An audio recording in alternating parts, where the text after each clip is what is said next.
Hi, everyone, and welcome to the Standard H podcast, a casual conversation about the lives of entrepreneurs and those growing companies.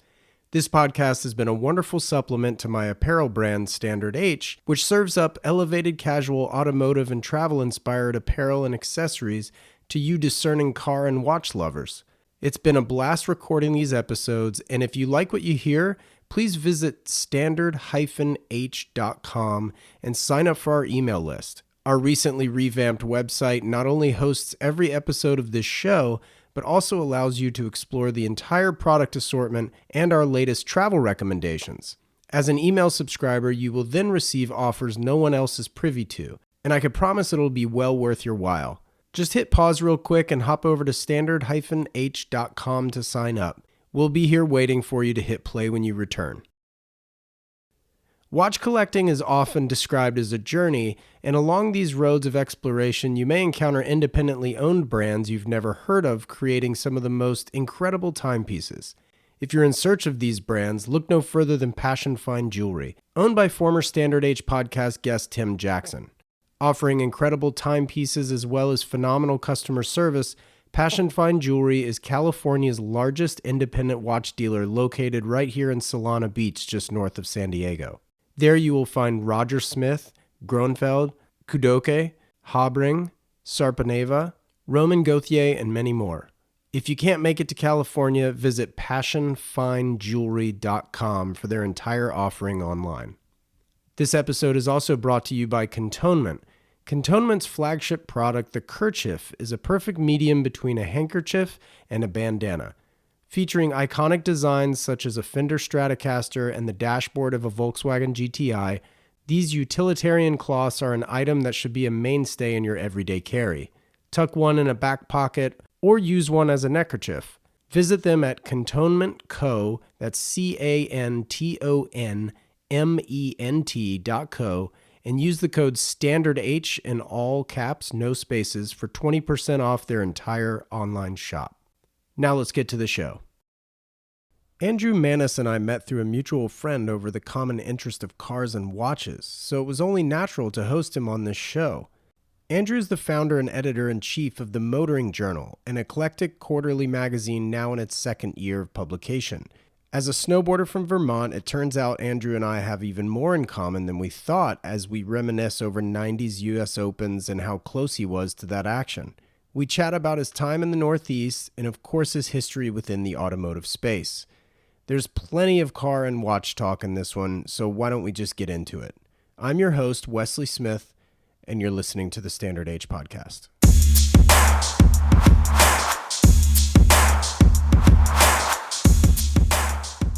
How do you pronounce your last name? Is it Maness? Yeah. Okay. Yeah. I never.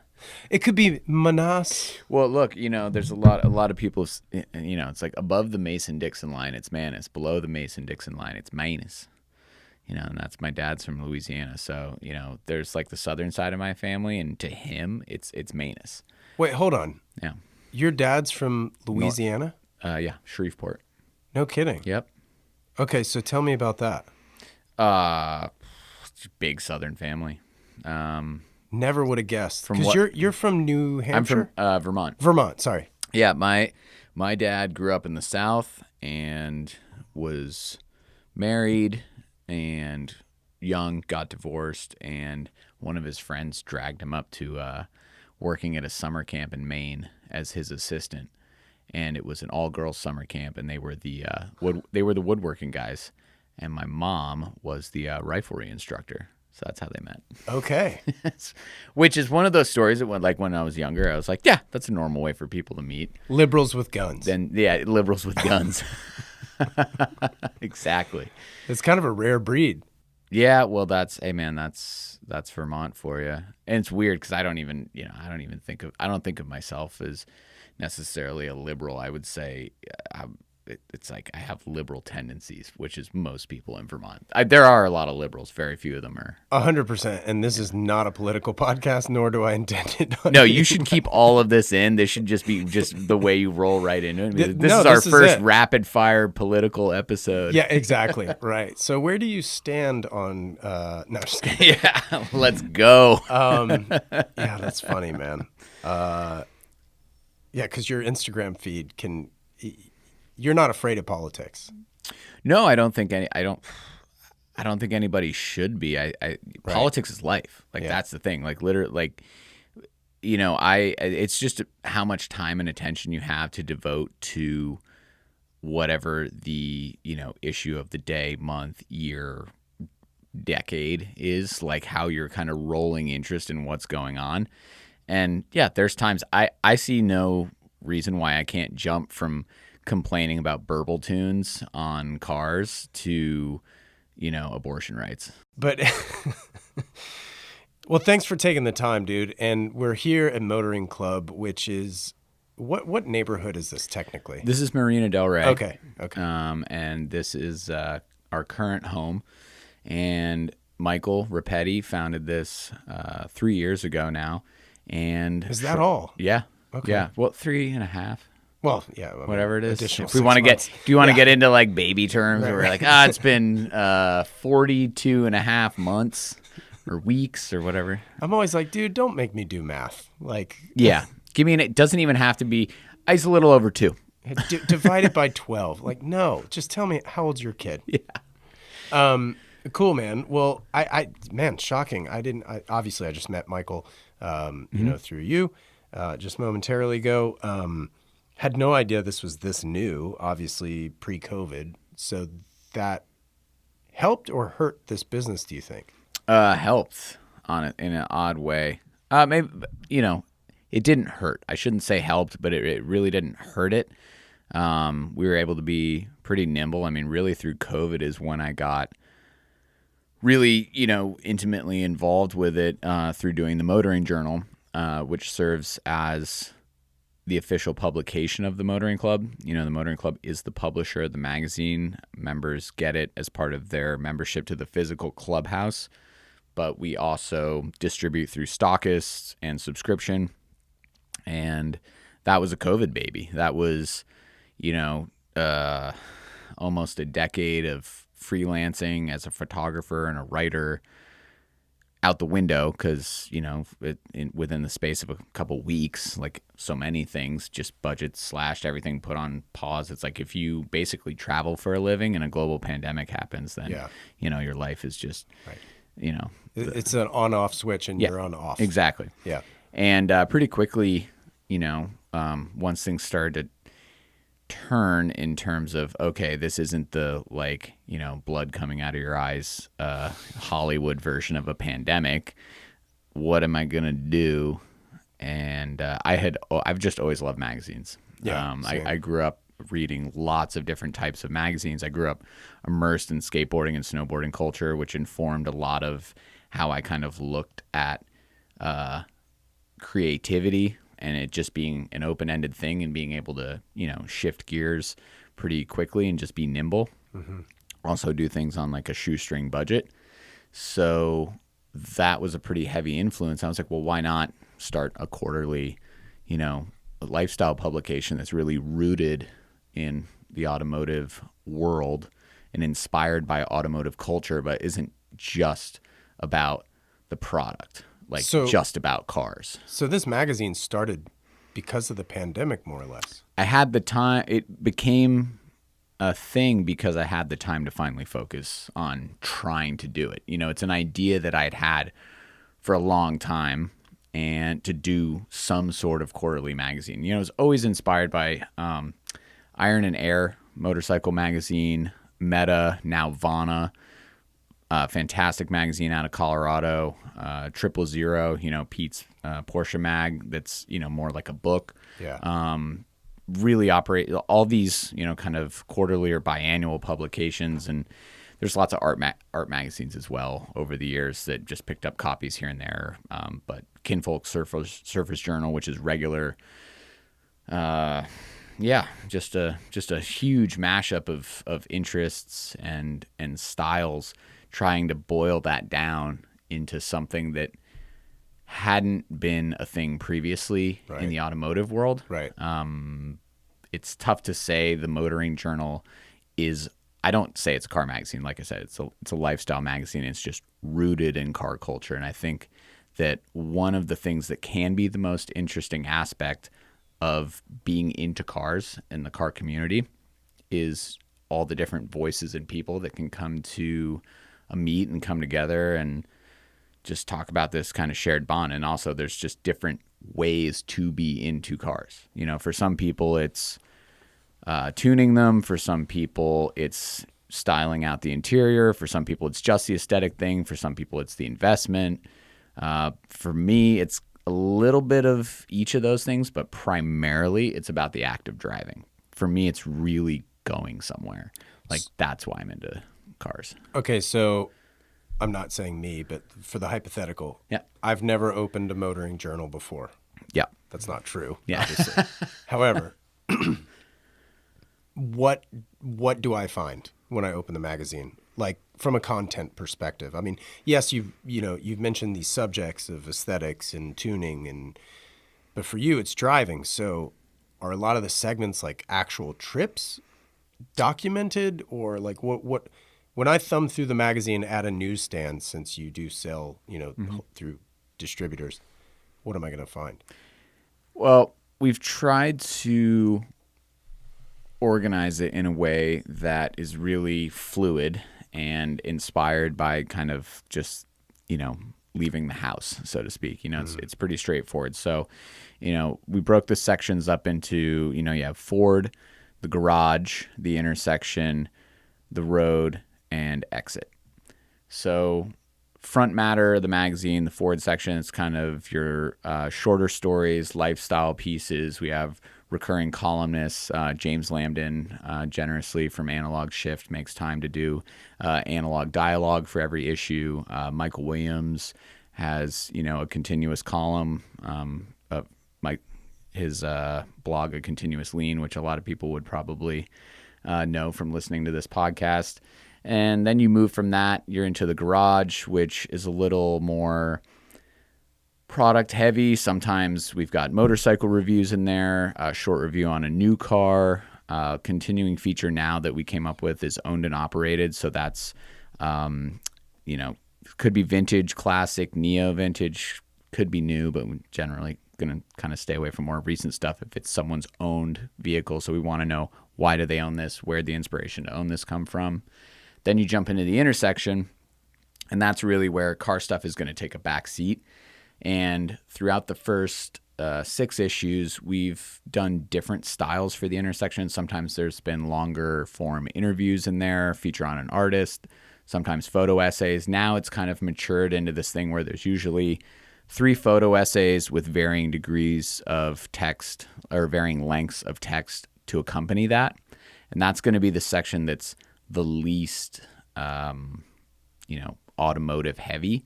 Then you move into the road, which that's where the trip stuff is going to be. And we're always trying to build it out more and do bigger scale of trips. It was definitely interesting starting it during COVID, right, and being pretty limited in what we could do in terms of traveling. A lot of it was SoCal heavy, but we don't always just want to have it be like it could very easily just be a magazine with all California content. Sure. I've lived here for 14 years. I still feel like I've barely scratched the surface of like what California has to offer. Totally. And I've been all over the state. Yeah. I'm the same way. I moved here in 2007. So yeah, we're knocking on the same doors here. Yeah. Time-wise. Yeah. So, it's been fun to be able to build out that section more now, being able to travel more. And our last issue of this year, which will be volume 8, that'll be the travel issue. So we did themed issues this year versus, we did seasonal for our first 4 themed issues this year, and we'll see what we end up doing next year and just going on. But yeah, and then the exit is just kind of, our close. We have our exit interview, which I've tried a couple different formats for. It's just like fun to experiment with. Sure. I had no idea. I had no previous experience in publishing to doing this. I just loved magazines. And I was like, well, let's see if I can make one. Well, so how did you go about publishing it, though? How did you find, like, the printer and, all that nonsense? The internet. Okay, cool. Honestly, I was just doing research on the internet and talking to friends. And fortunately, having a great and willing supporter and partner in Michael, and Michael serves as the publisher. Like, people who he's met through the motoring club, there are plenty of people who have some sort of, third degree tie to printing or publishing or advertising that just had a little bit of knowledge that helped us out. So that's great. Like so many things with this community, it's just kind of if you're talking about it, someone eventually is probably going to be like, oh, yeah, I know somebody who, yeah, dot, dot, dot. Right. Is it printed locally, or do you guys ship out for that? It is printed proudly in Burnaby, British Columbia. Okay. So we print in Canada. So I know when Hodinkee magazine first came out, it came out of Vancouver, but I think they changed. Yeah, I'm pretty sure they printed with our printer. Same people. Cool. There's very few, just quick note on the publishing industry, because in some ways, it kind of relates to like mechanical watches. It's like, man, it's just a shrinking field of people that do a very specific thing. Yeah. And I forget, there's like the 4 paper mills left in the U.S., something like that. It's just been massively consolidated. Wow. You go back even 50 years, the paper business was massive. It's like, dude, if you watch The Office, like all the jokes in The Office, like that's real, man. Like the consolidation is just like crazy in that space. And for us, we chose a very specific type of matte paper and a very specific weight of that paper. Yeah. I wanted the magazine to have a very, very, very nice tactile feel when you picked it up. Yeah. So as soon as you picked it up, you knew like, I'm not picking up one of the Buff books. And like, I'm not taking shots at the Motor Trend, Road and Tracks, et ceteras of the world, but like, dude, they're, disposable. It's like the paper just falls right out of your hand. It's like handling dust, and then it just goes away. I think there's an implication though when you're doing something quarterly as opposed to monthly as well. 100%. It doesn't feel so much as like a usable, right? Like, and I don't know, full disclosure, I think the first issues of Hodinkee Mag, for example, were my favorite. I loved those covers better. I liked that tactile feel of that magazine better than I do now. Now, do I still subscribe? Yeah. But it's a little too artsy fartsy sometimes. I just wish it was a little more cut and dry. Like I don't need another GQ. You know what I mean? Like I want a watch magazine or a lifestyle magazine, right. and I want it to look like you guys, not like Esquire. Or something that's even older. So I appreciate that too about the Motoring Journal, because you do have that aesthetic, that weight. My apparel's the same way, right? Like my T-shirt has a heft and it has a feel and it has an aesthetic, and that is the brand, as is your magazine. And I think it's great. I do want to back up though. And so what was your introduction to Michael? Like, how did you guys connect? Oh, I wandered in here one day just to see what this place was all about. I was like, here we go. Another cool members club in LA, and it's car stuff. Let's go see what these jokers are up to. I mean, that's, I'm exaggerating, but that really more or less is the reality of the situation. We, chatted on Instagram, and he was like, come by the club sometime, come check it out.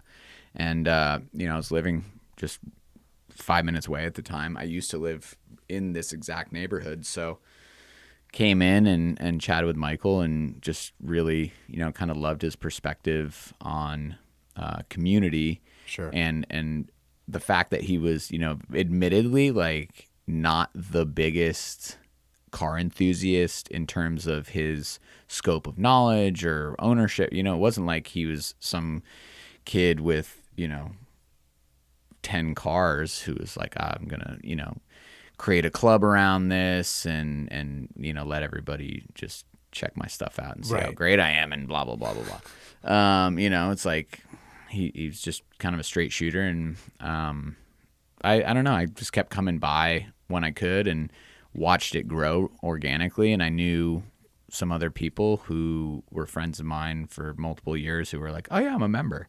I was like, oh, that's great. Just kind of started rolling, and it just the working relationship just evolved from there. That's cool. Yeah. So did you pitch the idea of a magazine to him, or was it kind of like, hey, I'm thinking of starting a magazine, and him being like, oh shit, like that sounds cool, maybe we could work together on this? Like, what was that genesis like? A bit of both. Okay. A bit of both. was pretty used to, like just like a general creative meeting and from going out and trying to pitch like scripts and TV shows in the past, which is what I moved to LA to try and break into, was entertainment. And As a writer. yeah, as a writer, it's what I went to school for. Not that it, having a degree in it necessarily matters. Anybody can write. It's just time and dedication to it, and it's like it's a craft. Sure. It's really what you get out of it. Like anything is what you put into it. So, it's just like everybody. The iPhone made everybody a photographer. Well, the internet, even technically before that, Blogspot made everybody a writer. And just Guilty. like everybody's an investigative reporter. Everybody's a critic. Everything's like democratized. Right. So you can give yourself that title. It's like you can write. If you get paid to write one piece for Medium, you're a writer. Suddenly, I'm You've a been fashion paid. editor. Yeah, exactly. So I'm not putting a ton of stock in like qualifications on a education level. Sure. You are who you make yourself into. That's the LA thing. It's California, really. Right. But yeah, we just kind of had a very general meeting, and I was talking to him about just what his vision, for the growth of the motoring club is. Mm-hmm. And I don't come to this from like an entrepreneurial standpoint or even thinking about it as like a startup. I was just like, I see a lot of potential. I think getting a sense of who he is as a person, I was like, I think maybe we have some of the same, kind of ideas about what the automotive space is missing and what we could bring to it. And the magazine was kind of an offhand comment. It was something, the Motoring Journal, it was something actually started by Chris Runge as a blog years and years ago. And I know Runge through mutual friends. And basically Runge has created an incredible business doing hand-built cars that are inspired by like, the early 356s.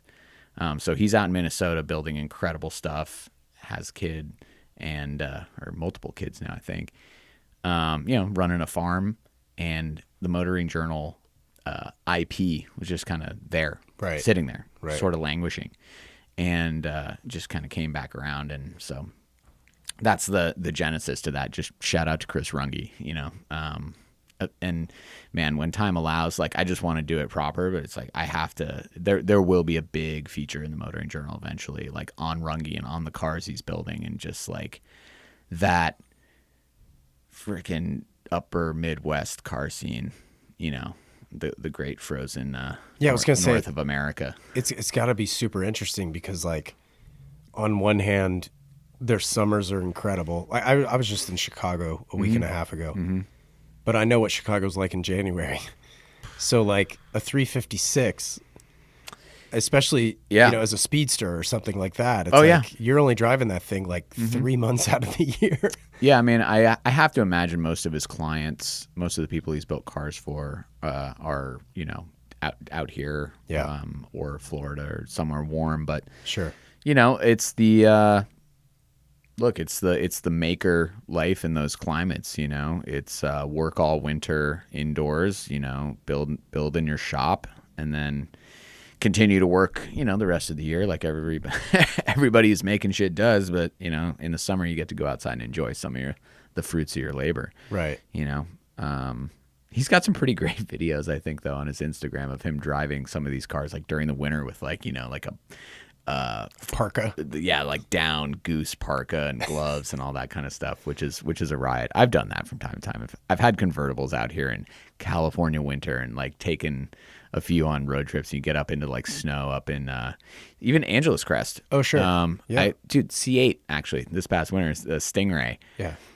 Drove up one morning and for good vibes, and man, everyone was like laughing when I got there because there was a pretty good amount of snow on the road. I had the top down, the heat blasting, the heated seats on, and I was chilling. Like I love that. I kind of like when there's like cold air around you and Sure. you're staying warm in the cockpit. But anyway, That's cool. yeah. So going back to sort of the beginnings of the magazine, what were some of the like financial implications of it? Not numbers, but like Who did what? How is it supported? Do you guys split it? It's ad supported, and it's So did you have ads club. prior to even publishing the first? Nah, man, it's just scramble for it Right. every issue. So I'm dying to and know it's then. just So like, what did like, that first issue cost? I'm not gonna put a number on it, but a good amount, not a crazy amount. The cost of a watch, maybe? Yeah. Okay. More than the cost of quite a few watches. So Probably a gray market watch. more than what either of us are wearing. Okay. We're wearing some pretty decent watches. What do you have on wrist? That we're wearing the same brand. Yeah, Hoyer boys today. Coincidentally. Well, this watch, I mean, this is going to go into there's a story with this, so let's hear it. We can. Well, so this is my first Hoyer, and it's my first chronograph. First real chronograph. I got into watches through snowboarding. Nixon was my like gateway in the late 90s. I worked at a skate shop and I got like a tiny little discount on Nixons and was like, it was all about the design. That's what they are. They're I don't know. I don't want to bag on Nixon, but look, they're fashion watches, right? They're $200. Yeah. So I think my first one was $85, and I got a discount on that. That's pretty dope. Yeah. Yeah. But this thing, man, I picked this up when I was in Zurich this past May from a really well-known dealer over there, Greenwich GMT. Okay. I think is the name of it, or just GMT, Zurich GMT. But I was just browsing, not looking to really buy anything. And then I caught this thing in the back of the case, and mutual friend had recently, last year, I guess, told me to keep my eye out for like Hoyer Carreras. He was like, look, Fauci 72 movement, kind of underappreciated, classic look, some great colorways. And I never really went down the rabbit hole. I didn't like learn much about them. I just had a very general idea about them. And I saw this and was just like, ooh, like reverse panda dial, like that looks really cool. And, gold plated case. All right, I can live with that. Like, so tried it on. Black racing strap, I see. Yeah, that's the Ralstra from James, from Sweet. Analog Shift in Ralstra, which is like one of the most comfortable straps I've ever had on. Amazing. And what, it's actually like I've never really been all that into like the racing inspired watches, and I'm not like I'm not really a Daytona guy. Yeah. I wasn't even really an Octavia guy or Camaro or really any of them. Sure. I appreciate them, not for me.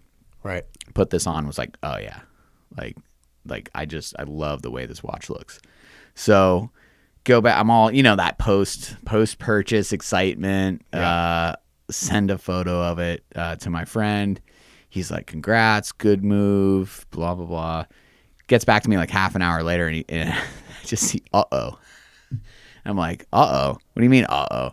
He's friends with the heritage director at TAG currently. I think is Nicholas, not to name names, or I don't know the guy personally. Anyway, we've been in touch before, but I don't know him. Yeah, I don't know him either. But he very kindly did respond to my friend when I sent this watch, and his response was wrong. He should return it. Like, they never, like, that dial's wrong. And I'm like, oh, fuck. Like, whatever. Like, I know I'll go back tomorrow morning when the place opens, talk to them, and like get return the watch, get my money back. Oh my God. Yeah, so yeah, it's pretty freaky. It's like I didn't. And this is your first purchase, you said, right? Like of something like this. Yeah, of something like this. Right. Yeah, so that's like, yeah, like cagey significant foreign investment, but also reputable. It wasn't like a back alley dealer, so it wasn't right. Or online. God, I don't know about you. That's a whole other discussion. I haven't bought watches online. It makes me really, really nervous. Like, even eBay, like, authenticity guaranteed, like, that shit just still makes me nervous. Like, there's something about seeing a watch in person, which is funny because you can get ripped off just as easily. But yeah, no. I don't disagree with you. I have bought one watch through eBay, and I mean, I knew it was what it was because there's only so many of those out there. Yeah. But their authentication process is it's legit. It's legit. They've put a lot of money into that. And they also sell I think, more watches than anybody in the world. Yeah, they're the eBay biggest does. watch So retailer. Yeah, or that online. that doesn't mean you should be comfortable because of that. Like, if anything, that just means like Yeah. there's more room for error, perhaps. But yeah, I mean, I had a good experience. I mean, same thing as selling sneakers on eBay now, because like Sure. they have to be authenticated, Sure. which is comforting, you know. Yeah. Yeah. So I go back to the place right when they open the next morning, and Did you just walk in and just say and wrong? yeah, no, I know, dude. I was very, very friendly to the guy. He'd been friendly to me and chat with him, and his English was very good, but I felt like maybe there was something. Like he had told me when I bought it, he's like, oh, this is a cool watch because it's a student watch. It was owned by a student at Hoyer's School for Watchmaking. Huh. And I was like, oh, that's pretty cool. Like, oh, yeah, rare, whatever. Go back. I tell him, I've been my friend, the whole story. I'd like to return the watch. And he's like, okay. He's like, we will. He's like, let me call the owner. He's like, the owner like knows the whole, like can explain the story better and also speaks better English than I do. Oh, so was it like a consignment deal? No, the owner of the whole shop. store. Oh, yeah, I see. yeah. Okay. So get the owner on the phone, and he's like, it's a student watch, as in like when students were at watchmaking school, their final project was to assemble a watch for themselves, and this is that watch. Oh shit. The guy's okay. name is stamped on, or his initial, it's like stamped on the movement, took the case back off. Right. I've since I had James look at it when I was at Analog Shift in New York. The watch is 100% authentic, period. Like, So it's a one-of-one. yes, and it's not like, oh my God, this watch is worth a ton of money. No. Not the case at all. But it's still. a 101 and it's special to me. And the deal is, so when they assemble these watches, it's their watchmaking school. They're just grabbing parts out of a part bin. They can Right. grab whatever they want. Dials aren't stamped. Like, they're just blank. So it's an Octavia dial. He just grabbed, it was blank, stamped Carrera on it. The hands are German military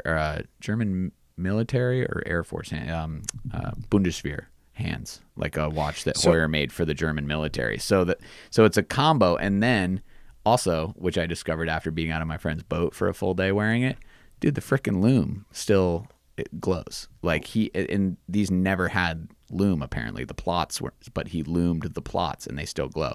Wow. What I don't know is whether it's like the semi-radioactive paint or not, or whatever it's like, but a small amount, whatever. Oh, you'll lose your left arm. Yeah, It'll it's be if my fine. hands, I get a big mole right here. Well, that's fascinating. I mean, it's like the best version of a Frankenwatch. Exactly. You know what I mean? Exactly. My concern, and I think the concern of Nicholas at Hoyer, was that it was, done in like somebody just threw it together. It was a Frankenwatch. Like, exactly. Right. Yeah. Which those are cool in their own right, whatever. Like, I don't buy watches as an investment. I truly, truly love watches and a wide array of them, but I don't follow things closely enough to be like, oh, this is a good buy and I'm going to make, I don't know. I don't have I like to know that a watch is pretty much never going to be worth less than what I paid for it. There's definitely, it's why I don't really buy new unless it's Rolex and I have an opportunity to buy one like at MSRP. Sure. Yeah. I would do that. Yeah. But I'm not out there. Like, I don't know. That's actually a question. Like, what do you think of just going and buying like just off-brand stuff like at from a store? Like a lot of these watches, it's like a new car. It's like, are watches still losing like a good chunk of their value as soon as you take it out of the box, drive it off the lot? You're asking me? Yeah. Well, Like, first what do of you all, think of that? so the interesting thing about my journey through watches, and dare I don't really call myself a collector, because I don't really have a mode or like approach to what I'm doing. I just, kind of buy what I like, and that's it's driven by my enthusiasm, kind of like my automotive enthusiasm. I just don't have the bank account for an automotive collection. Excuse me. Yeah. I have only bought 3 watches in person. Okay. So your question about Like walking three into new three new watches. No, like just in person, 3 or watches. oh, okay. I've always bought them over the phone, or through the internet, Yep. which is kind of crazy. Have you Because bought any watches through Instagram? Never through Instagram. I've bought one on eBay. I've bought shamelessly 2 through Amazon. One was a G-Shock, you know. But yeah, most of it's through relationships with people who don't live in California. And as a result, I've not made too many purchases in person in a store. My most recent watch purchase was in a store, however, and it's very off-brand. In fact, it's a lot of people have never heard of it, though I've spoken about it on the podcast. It's called a Kudoke, which is a micro brand, or not even a micro brand, it's an independent is how you would categorize it. Okay. They're based in Germany, and it's incredible. So to answer your question, I'm all for going into a store to buy it. If it's available, it's an MSRP, or great, you love it, buy it. You know what I mean? Yeah, it's something I've been, I think about it a lot when it comes to watches, because I'm much like yourself. I don't think about like being a collector when it comes to watches or cars. Mostly, I mean, sure, one, bankroll. That's a obstacle for sure. Yeah. Hurdle one. That's hurdle one. Having the money to buy this shit. But there's plenty of stuff you can collect that isn't like a huge investment in both spaces, and they're kind of fun. Sure. Like I just picked up a 1983 944. Oh, sick. Really, low cost, high degree of fun. And that, I sold one car to buy that, but it's like I still have 2 vehicles, and it's like, and could have more. Same with watches, it's like I have just a couple, but there's no method to it's like, oh, I like that. Right. And that makes sense to me. Right. I'll buy it, enjoy it, and if I run out of, and if the enjoyment curve dips, then you sell it and roll it into the next thing. It just occurred to me, you and I share a mutual friend in Ken Jacobs, and he was one of the 3 watches I've bought in a store. Yeah. Now, yeah, granted, I bought a watch from Ken, but that wasn't a new watch, right? Right. So like, that was I'm on a hunt for this. I knew I wanted X. And I would also love to give Ken my business, because I genuinely love that guy. Yeah. And so it worked out that he had what I was looking for, and I was able to give him the business. So there's also that approach too, where like I want to support people as well. So like getting the Kudoke at Passion Fine Jewelry in Solana Beach. Tim is a good friend of mine. Brandon, the sales guy's awesome. There's more to the community than just meetups, right? Like you can actually help one another, whether they're discouraging you to do something or encouraging you to do something, or you're taking my money or you're not taking my money. That's an interesting, I agree. I think it parallels the car community too. I bought my 944 from a friend who had bought it on a road trip. He was on with a buddy, and his buddy had that car in a garage, and he just liked it and was like, I don't need this, but I really like it. And then there's an inherent trust in doing that, right, too. Exactly. Yeah, we're still friends. So right. And it's like I mean, Ken's a good example, he's been in the game for a long time. Want to buy a watch is well known. I've made friends that that are like I don't say lifelong, but like long time friends through just going into Ken's store. I've met great people that way. I met John Benton of Benton Performance at one of I guess it was a Red Bar thing. Oh, cool. Marco from guys in the Porsche community. And then my friend Dylan, who's shot amazing photos for the Motoring Journal and will continue to be a contributor. He worked for Ken. He just worked at the desk.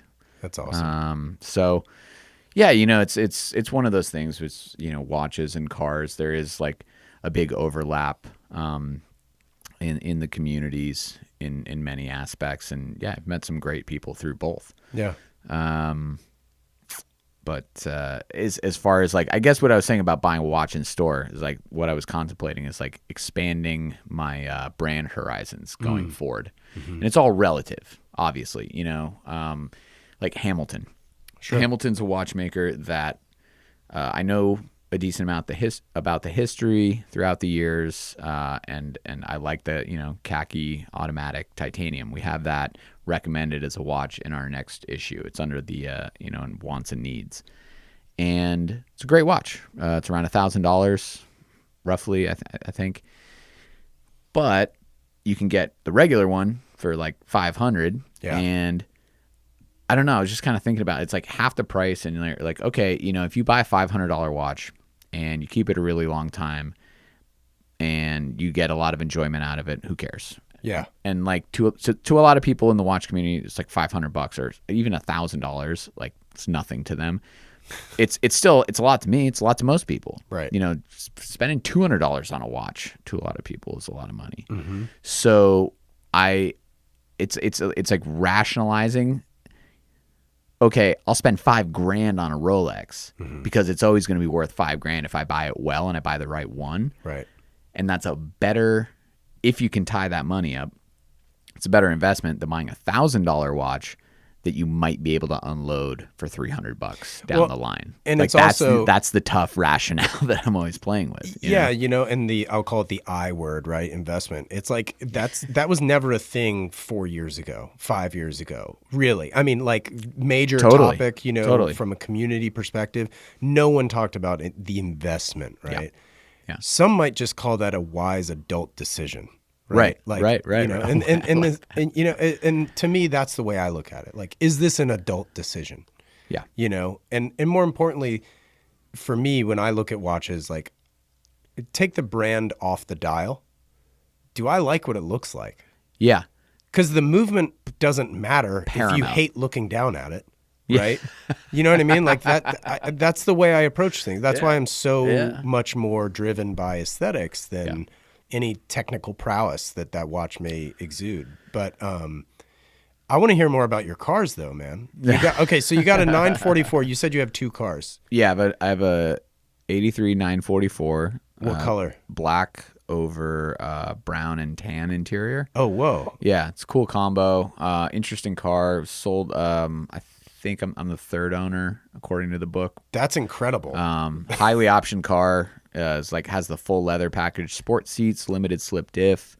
Previous owner put a short shift kit in it, which makes a big difference. Cool. And it's basically, it's fine. I can go and drive it in the Canyons all day right now. Don't need to do a thing to it as far as just enjoying it, other than replacing the exhaust, which snapped right after the cat on a drive last weekend, and now it currently sounds like a uncorked rally car. It's hilarious. No way. I sound like a 16-year-old pulling into the parking lot, but I'm not driving it right now. It's up at a buddy's house. So, but yeah, I'm having I actually got the Dansk Sport muffler for it, which according to the internet gives it the warmest tone, closer to like an Alfa Romeo 4-cylinder versus a really raspy 944's never sounded great, man. Right. Like they just did. It's not a motor that just ever really was like this amazing throaty 4-cylinder. It's funny because that was my introduction. That was Freudian slip there. Easy for me to say. Introduction. That was my introduction to Porsche when I was a kid, because we had a neighbor with a red 944. Iconic car. I just knew that it was a Porsche, right? Like I think I was 4 at the time or something like that. And it was probably an 83 then, actually, now that I think about it. So yeah, it would have been an early car. Yeah, so I was just thinking that, like, oh, that's a Porsche. I understand this to be like something very nice. And they have always kind of subconsciously been on my want list. We're a Volkswagen guy, so that makes sense because it's a Volkswagen. Again, yeah. So okay, so you've got the 944. What's the second car currently in the garage? It's a second car is a vehicle. It's a truck. It's 2021 Ram 1500 Bighorn quad cab. Yeah. Let's So that's go. my big dumb truck. So you've that got I- the that I Canyon love. Carver, and then you've got the Overlander, or at least the precursor to that. Can go overland. Yeah, I haven't. I you know I haven't put the cap on with my recovery tracks and shovels and rigid lights and all this shit that you gas have. So- cans. yeah, the gas cans to refill the tank because you have so much shit weighing your vehicle down that your gas mileage just plummets. Right. It's like one of the small things that cracks me up driving around LA, and you see like the Subaru Outbacks and 4Runners and Tacomas with just all this recovery, like you know, apocalypse proofed gear, and you're like, I know that car Never is leaves struggling. the pavement. One, yeah, it rarely leaves the pavement. Two, I know you're struggling with gas mileage to begin with, and yeah, that's really hurting your MPG. But you're hurting the MPG, but your cred goes way up. Oh yeah, totally. Your Street cred goes way up. Yeah. Yeah. No, my truck is. It's just simple lift and leveling kit. Sweet. Nice set of Toyos on there. Set of wheels, and that's pretty much it. I did a few aesthetic things, like just blacked out all the chrome, swapped the TRX style grill onto the front, which gets a lot of like people like motioning to me at stoplights, like other Ram guys, be like, "How'd you get that on the front of your grill?" I'm like, eBay, Right. internet, Yeah. the internet. It's like I'm not smart or cool or a wizard. It's just I have an internet connection. Right. Like, Right. I got this incredible thing. It's called Wi-Fi. it's called the sum of total human knowledge in my pocket at all times. Yeah, exactly. Yeah, so those are my vehicles that are out here, and then I still have my first car, although it's stripped just down to the metal and wrapped in Tyvek back in Vermont, awaiting an eventual restoration. It's a 1991 Subaru Legacy Sport Sedan, Whoa. which is the car Colin McRae, legendary rally driver, made his career in that car. It's the precursor to the WRX. And that was my first car, which was pulled from my possession after the first 8 months of ownership or something like that. My dad was like, "No, you've got way too much of basically my blood in you, which is lead foot." And he took the keys away because he was just like, "You're gonna get in trouble Colin with McRae. this." Well, yeah, but and growing up in Vermont, it's dirt roads and ski area parking lots. All you want to do is just slide. Donuts. All you want to do is slide around. Like car control was like my whole youth, and to replace that car, I got like an automatic transmission '94 Legacy wagon. And I still treated that thing like it was a rally car. Just every corner, it's just e-brake slide. Some people say drive it like it's stolen. I say drive it like a rental car. Yeah, yeah, exactly. And I did. I absolutely did. Drove it like a rental car. That thing was perfect when I got it. It was like a single owner old lady. Had like one little rip in the back seat. I mean, that car was... It had air suspension. Little known, Legacy LSIs. This is before the Outback, the year before the Outback came out. So this was the nicest car Subaru would sell you, like leather, all this stuff, and it had a button that would raise it up, like I want to say 3/4 of an inch, or maybe even just over an inch. Wow! Like we give it a significant lift, right? Which was hilarious in Vermont. So you're like, oh, it's deep snow, right? Like, let me hit my button but I blew that out. Just constantly tearing CV boots, like bad behavior. Right. But what are you gonna do? You're a teenager and you're obsessed with rally, and I just love going sideways, man. So what's kind of the Grail status for you? Like, do you have like a list of Grail cars or anything like that? Yeah, for sure. I mean, Safari 911, 512 BB Ferrari with mud flaps. Like the first time that I saw vintage rally cars in person at a car show in it's the Richard Mille, actually, Chantilly Arts and Elegance. Okay. Got brought out there by Richard Mille years ago for a story, and they were doing a rally car retrospective, and it was just like, Peugeot, Citroen, Audi, Ferrari, like cars I had seen photos of and knew like a little bit about, but I was more like 90s rally, your Corollas, Subarus, Eva, Mitsubishi, Lancers, etc. Seeing all the old stuff, that Group B stuff in person, oh my God. Like that's what like I would dump my money into that. And the the ultimate grail car is a Mura SV. Oh, sick. I think like I know how like early Lambos and just what a nightmare they can be, blah blah blah. But Aesthetics, that what's prettier than that? And the way it sounds. And then below that in the attainable grail status stuff is just old Alpha, old 911, just like every other 30-something, 40-something guy. And like, it's funny because it's like with watches, it's like you were talking about investment. That's all internet. right? Like I always say the internet ruins everything. Right. And it It's undefeated. yeah, the internet's undefeated. Absolutely. As Rogan often says, like, and he's not wrong. And in this case, it's undefeated and just taking subcultures. And what's great is it opens them up and makes them more accessible. Sure. But at the same time, it opens them up and makes them more accessible. And therefore, you have people just flooding into communities with tons of money. And that's where bubbles come from. And it's really interesting. Here we are. Yeah. I mean, it's interesting you bring it up because I think like the democratization of XYZ, right? Mm-hmm. Like the moon swatch. God, I'm so sick of hearing about it. Like I literally am.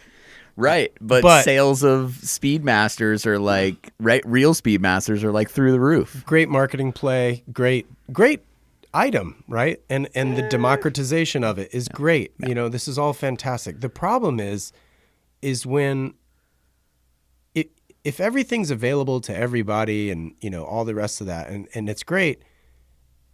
The problem I have with it isn't that, oh, now you're into the hobby that I'm into. It's not gatekeeping. It's not, I knew this band when they played 200 person stuff. Right.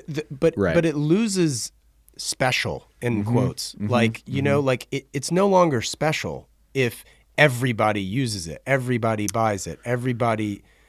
Right. And again, this isn't my attempt at gatekeeping. Like this is like and this isn't about Omega. This is not about a moon swatch. It's about just stuff in general, right? Mm-hmm. Like society being privy to XYZ. Yeah. It I don't know. Like I struggle with that because like what makes something special is never widely available because it's no longer special. Right. Well, I mean, does that make sense?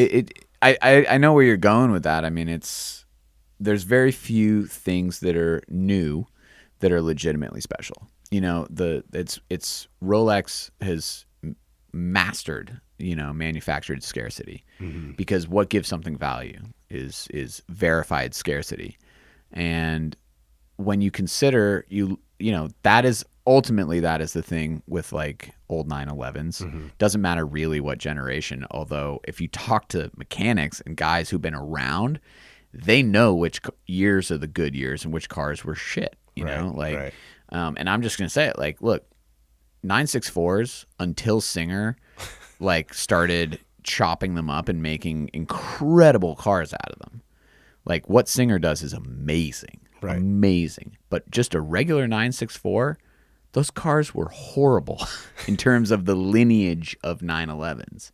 Like I'll take a 996, like it was at 98 to 2005 and a half. Yeah. I think was the last Turbo S cabriolets.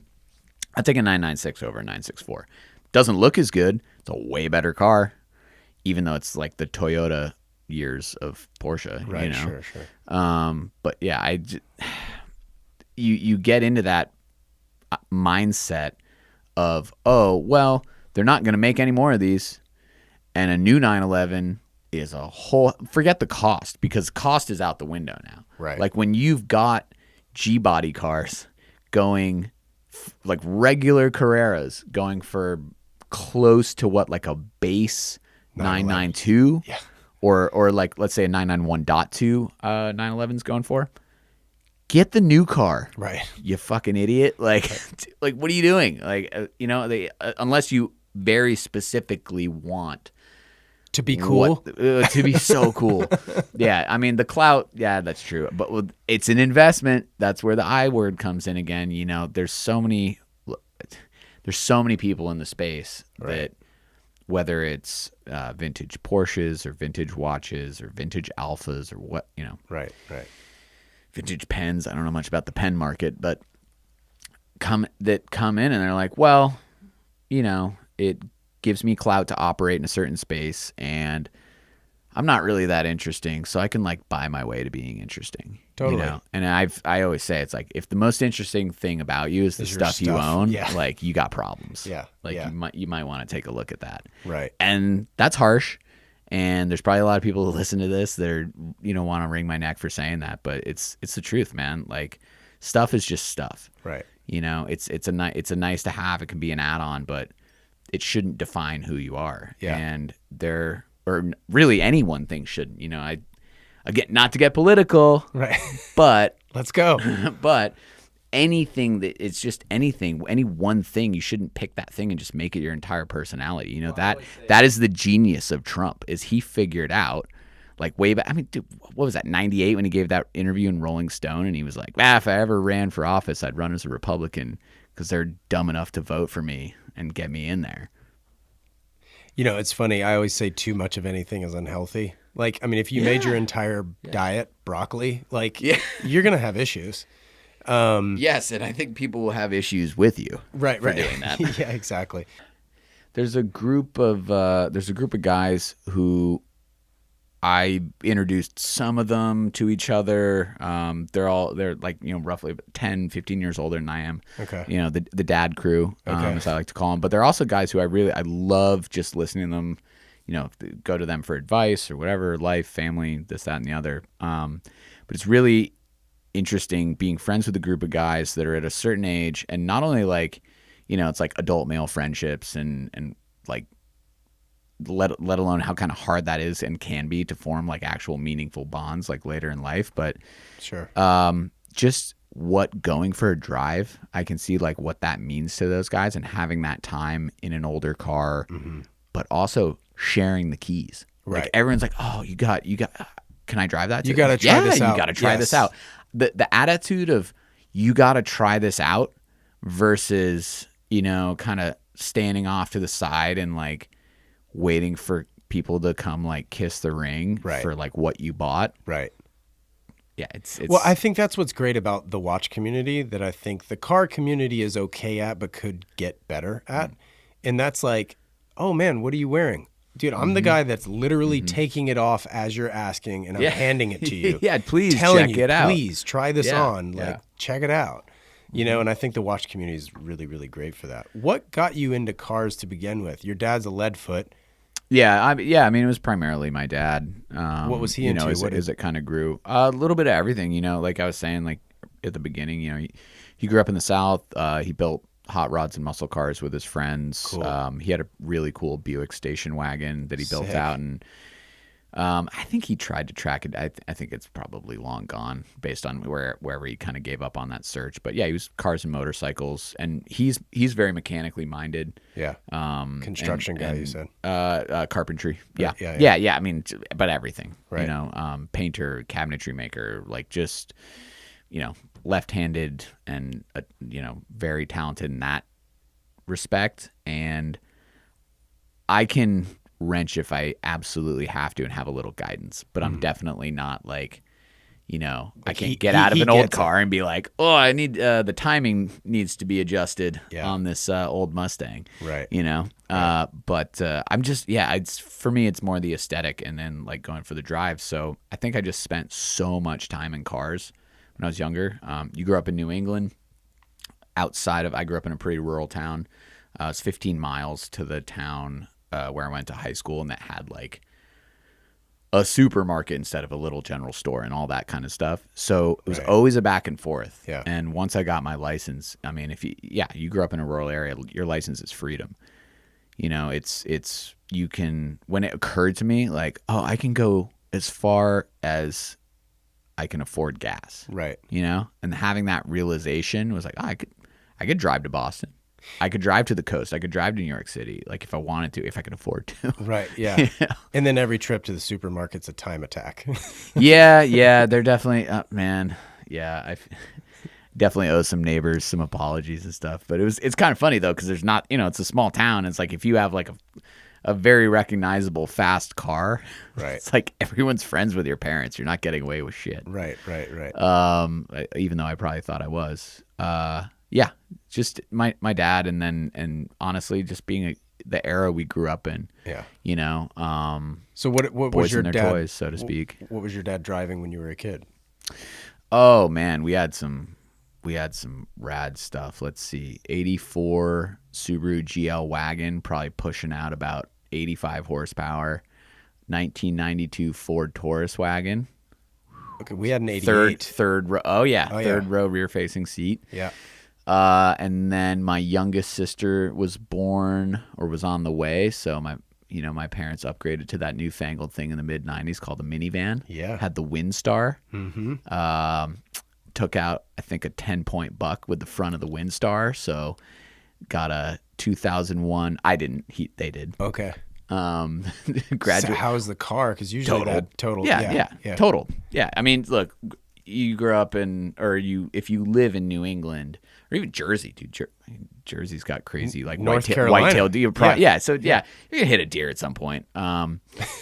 I've got a good hit a deer story that I can. That we're going through the lineage of the cars. This is perfect. So you go, and this is family owned. So this was two station wagons, two 10-point buck minivans. car, Then I got my license, and there was the Grand Caravan, the Dodge Grand Caravan, and then the Subarus just started piling up.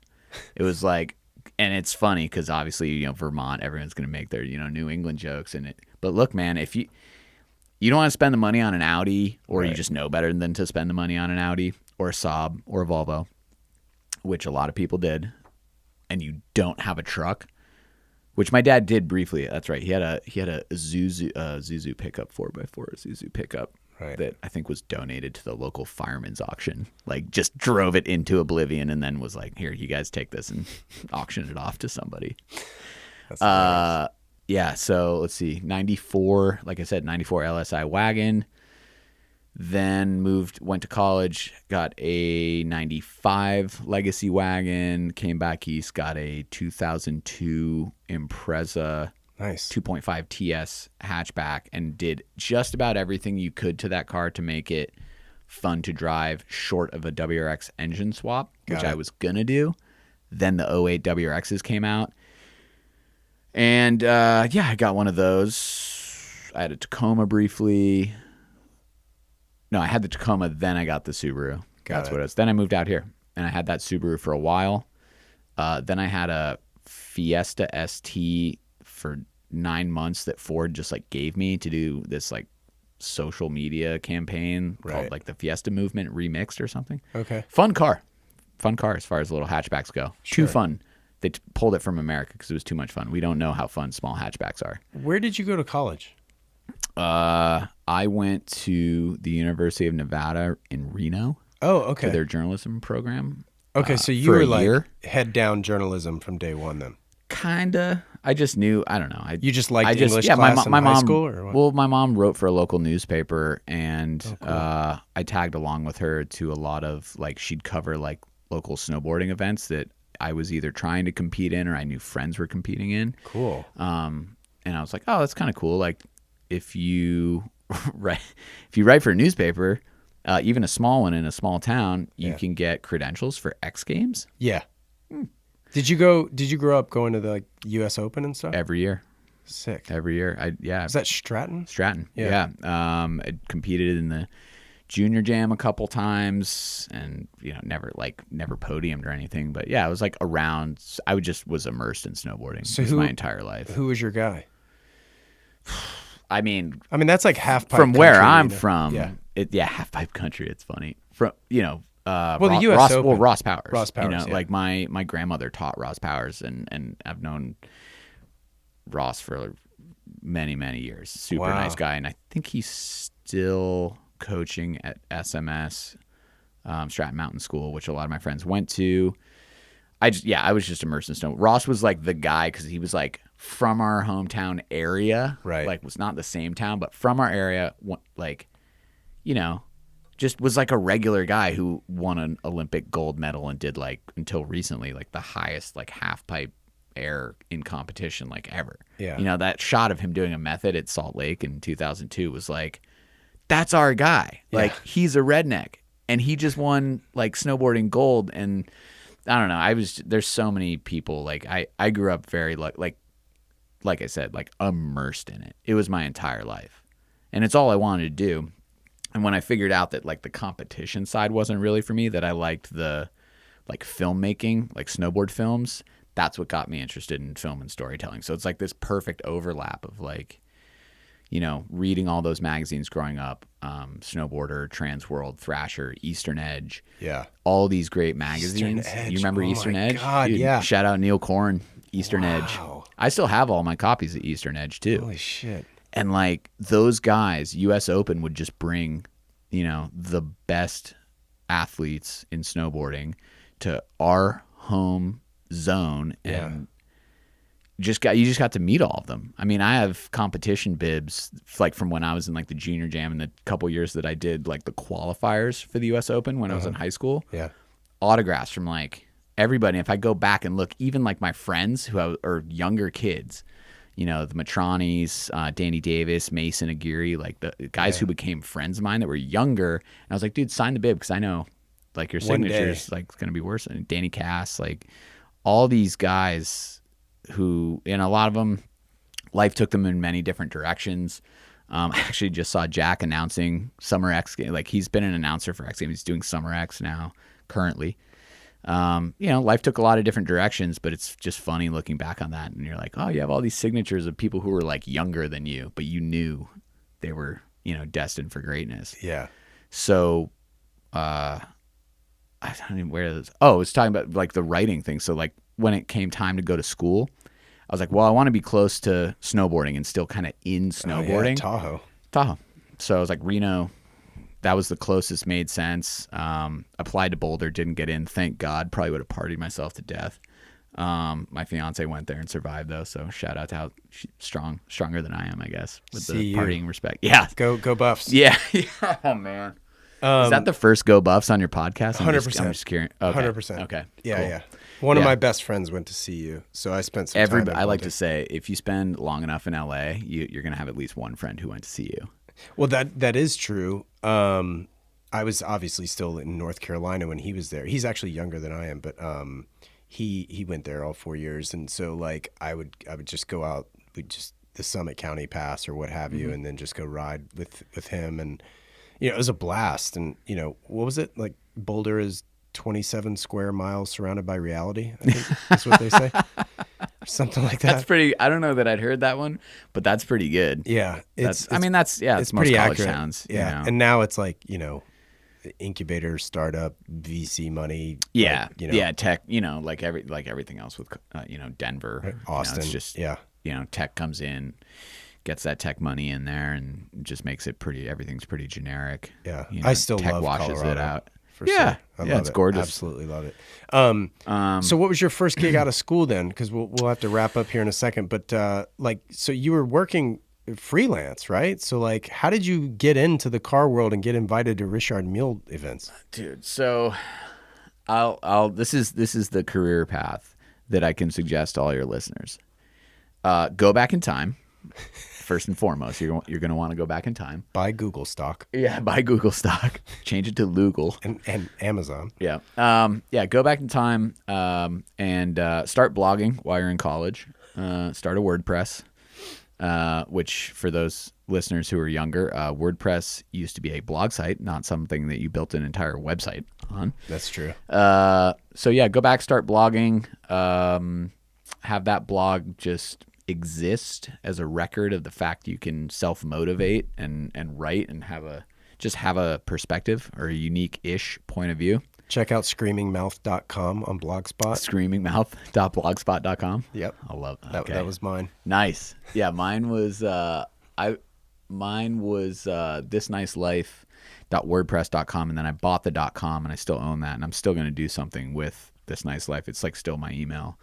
I don't know why. I like had that, and then I had the Road Less Driven, and the Road Less Driven was my oh my God, it was this Opposite Lock page. Okay. So Opposite Lock, which was the user like generated content side of Jalopnik where like anyone could start an Oppo page. I see.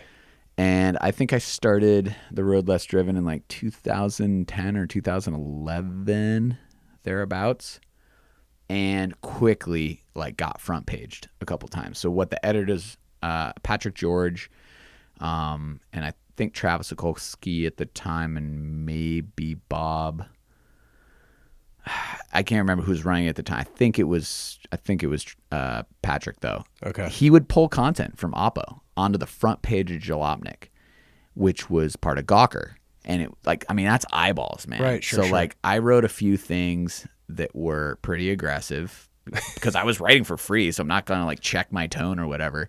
Right. I remember I wrote this thing absolutely shitting on the then new Mustang. Like I had a rental Mustang, and I just like it was the EcoBoost one. I was like, this is the worst. Like this is an abomination. Like what to the Mustang? Yeah, for sure. Yeah, for the Mustang, right? Yeah. Exactly. Like a Mustang should have a V8, and I don't care if you have a V6 Mustang. I'm sorry, a new one. That's bummer for you. Like, they should have a V8. I wrote that. I wrote some other stuff that just was pretty aggressive, and like Patrick, I think he was like, oh, you can write. Like, he gave me some assignment. I don't know. I wrote something and. I ended up at the LA Auto Show and I don't know, schmoozed, bullshitted my way into getting like a press car. And I got my first press car, which was a Buick Regal GS. Nice. It was the first press car I was ever given. Is when they re-released the Regal. Wrote a pretty decent story about that, I think. Made a funny video. And then ended up in the C7 Stingray when it was new. And then, I don't know, the ball just started rolling, man. How did you make that video? Was it you, or did you invite a buddy? No, just GoPro. It was just me talking shit. Oh, I see, like a one take type of thing. Yeah, kind of. Yeah, but like, I don't, I didn't even know Matt at that point, and like, I don't know, YouTube car stuff was still like so hokey, other than like Chris Harris, and right. Who still like top of the mountain that's Chris Harris is top of the mountain. Yeah, everyone else can just quit, and Chris can just do his thing. Sorry, that's just who, and I know there's a little bit of that, like, we're American, he's British people always sound smarter, but also it's like we've been so indoctrinated with Top Gear, where it's like even those three dudes could be talking about milk or vacuum cleaners, and they'd find a way to make it entertaining to us, whether British people would find it entertaining or not. Right. I don't know. But I just started doing that, and then I just started meeting people, man. I just Monterey Car Week, I got introduced to Evan and Josh from Cool Hunting. God, I still have not been to Monterey. You're not are you going this year? No. Okay. Well, anyone can go. It's an open event. No, I know. I just haven't been. Yeah. Like, no real excuse. Don't get me wrong. Yeah. We could just blow right past that. Yeah, Monterey. That could be its own whole pod. That could be its own podcast. Live next year. Yeah. Live at Standard H. Live at. Who would probably do it is who you could kind of like partner with is Fortain, which is a jeweler in Carmel. Yeah, very reputable one, and really nice guys. Great stuff. And like I don't know them. I'm not like. They have a store in San Diego. Oh, they do? Oh, that's their second location. Gotcha. So yeah, definitely know who those guys are. Yeah, so they host like a little like watch meet thing every year. You could probably just set up right outside. And what would be fun is then you could comment on all the people and the cars rolling by, which is just it's Venice Beach, but like, oh man, but for billionaires. Epic people watching. Right. Epic people watching, man. Like that's part of what it's like going to take the pulse of that crowd every year, and it's so funny. It's just, yeah. I don't even want to say guys of a certain age. It's like people of a certain age with a certain amount of commas in their bank account, and you're just like, wow, this is special. They need to have this nice life. Something tells me they're not readers, or they weren't What's funny readers. is this nice life is like, it's so kind of like approachable, because you're not like this incredible life. So you know what I mean? Like, it's approachable, but it's also kind of a humble brag as well. Like, you know what? I actually have a nice life. Yeah, no, I do, man. But I I do. love that. I always felt that way. I mean, look, man, I could easily just, New England again. I felt like I grew up. I was really lucky to grow up where and when I grew up, even without like a lot. It's still plenty. It's nice. It's a nice little life. I don't know. That's right. No, like, I love it. I think it's fantastic. People always love that. I always give that email like signing up for something, or like someone asks for an email at a hotel, and I'm like, oh, it's this nice life at whatever. Yeah. I don't know. Yeah. And that's really funny too. People are always like, oh, that's great. I love that. Yeah. I guess it's sort of like the antithesis, though, too, of like everything sucks. Or no, just must be nice. Must be nice. Now that's got to be taken up. I got like, it. Must be nice. Must be nice. gmail.com. Yeah. If you're listening, email that. Yes, email. See what you get as a response. Oh my God, that's so funny. Somebody's got to have that email. Yep.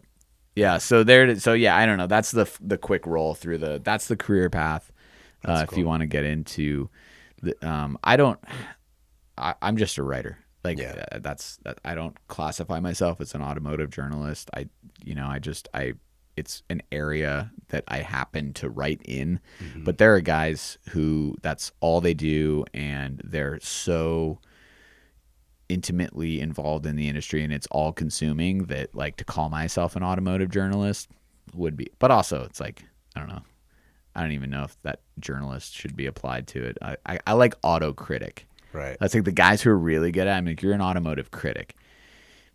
Journalists are people who are out ducking bullets in war zones. Yeah. No, and that's fair. Having caviar in Monaco. Or Monterey, for that matter. Or Monterey, yeah.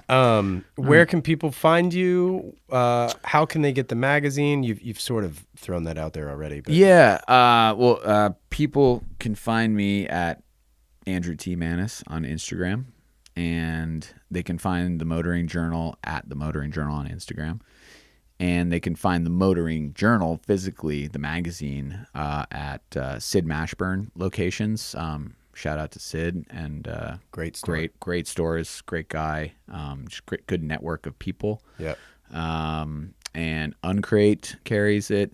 Also a big fan of Uncrate, so shout out to Uncrate. And their magazine, which they used to produce a couple issues of, was very good. Yeah, I remember that. And then just themotoringjournal.com or themotoringclub.com. You can sign up to be a subscriber, and whether you live here or not, you can come into the Motoring Club, take a tour, apply for membership, and just get the magazine as part of your membership, and then have all the other perks of being a member of the Motoring Club that come with it. So, what does a subscription cost? A subscription costs $125 a year. Okay. And you get 4 issues with a welcome kit, lots of goodies. Sweet. Which we mix it up. So a little less than $30 an issue. Yeah. Which for a quarterly magazine, I feel like is kind of the going rate. If not cheap. Yeah, and how many magazines come with guest passes to a physical space where you can rent vintage cars, or get hats and T-shirts and merch drops and deals on lots of things. Yeah. We want to, whether you're a subscriber or a member of the Motoring Club, the big thing is building this community, but also what we give back to our community, and what we give back is trying to give people discounts on things that otherwise you wouldn't, in terms of parts suppliers or cool automotive stuff. Now, real quick, we're here in Marina del Rey. You said there's a new location coming? Yes, that is the big news, and has been for too long. Like every other business trying to open up a space in the past 2.5 years. Yeah. Shortage of very necessary things, combined with the insane amount of red tape you have to go through in the state of California and city of Los Angeles. It's definitely delayed, but we're finally in the home stretch, which is super exciting. So we'll be over in Santa Monica, the corner of Olympic and Stoner, across from Trader Joe's, as I like to tell people when they don't know where I'm talking about. Nice. And doubling the square footage, more storage capacity, public-facing coffee shop with our own coffee, roasting our own coffee, and have a nice big area where you can hang out. Are you roasting on site? Not on site. You partnering with somebody? Yeah. Cool. Yep, partnering. So we'll have our own blend. Awesome. And that will be open to the public. And we're just kind of taking the next step towards, fully building out the brand and just welcoming more people into the community. So pretty excited about that, and that's going to be this fall. Yeah, you should be. That sounds awesome, man. Andrew, thank you. Yeah, thanks so much, man. Thanks for having me on. Yeah, it's good to see you. All right, let's go for a drive soon. Absolutely. All right, let's do it. All right, see ya. Take care. Hey guys, Wesley here. If you liked what you heard, maybe tell a friend about the Standard H podcast. And if you have a moment, please rate and review the show as it helps others discover this podcast. Shout out to Jensen Reed and Super Beautiful for the theme track, as well as to Clear Audio for the noise canceling headphones. Thank you so much for listening, and I'll catch you in the next one. Take care.